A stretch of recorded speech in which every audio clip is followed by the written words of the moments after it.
So next we'll look at the initiative system and the turn structure. So basically, like I said, the start of the game, each player will draw 7 cards in hand. And basically, for that, of course, each player keeps their hand hidden. And now the first step is the initiative. So you have to determine which unit will go first.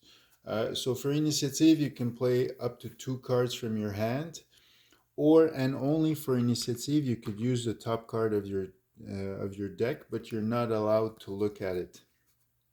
So, for example, I could play this card and this card, or I could play both cards from the top of my deck, or I could play both cards from my hand.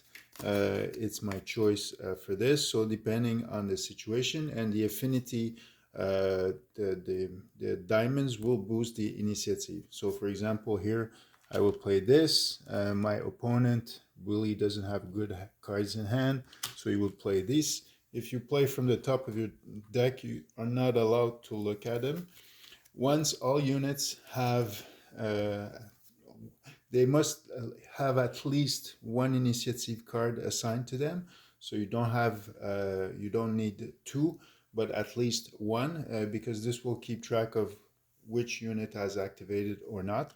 And then once everybody has their initiative cards, you flip them. And then what you do is you calculate the initiative value.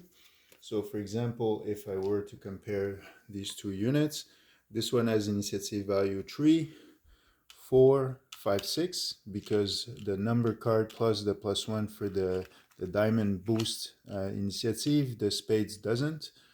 And he would have 1, 2, 3, because the jack is worth 2, this is worth 1, so he would have 3, 4, 5 because of the initiative stat.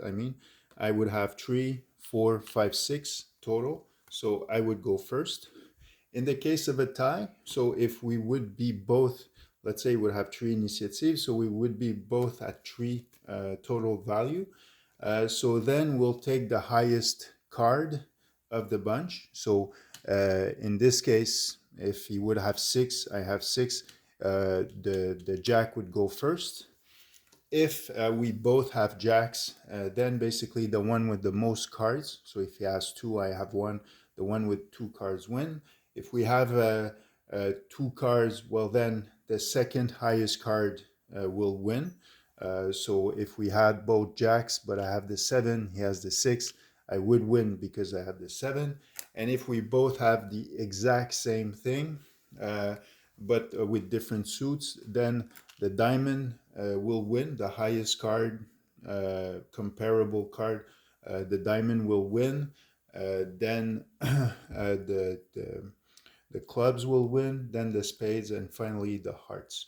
So that's how you break tie. And if we have exactly the same cards for the same suit, we determine randomly, but that's a really rare occurrence. And then once the initiative is determined, we'll start with the highest initiative card. So this unit, the controller, will decide. Oh, and after the initiative phase, I forgot, we both draw back to 7 cards in hand. So we'll go, each player will have 7 cards in hand. And then we go to the highest value. So in this case here would be 6. So this unit can choose if he activates or if he waits. If he waits, we go to the second highest value of initiative. Then that unit can decide if he activates or wait. If he waits, we go to the third, and so on. The lowest initiative cannot wait and will have to activate. And after its activation, basically, we go back to the highest initiative value, and then he decides if he activates or wait. If he waits, we go to the second, and so on. The smallest initiative must activate. So that's the initiative step.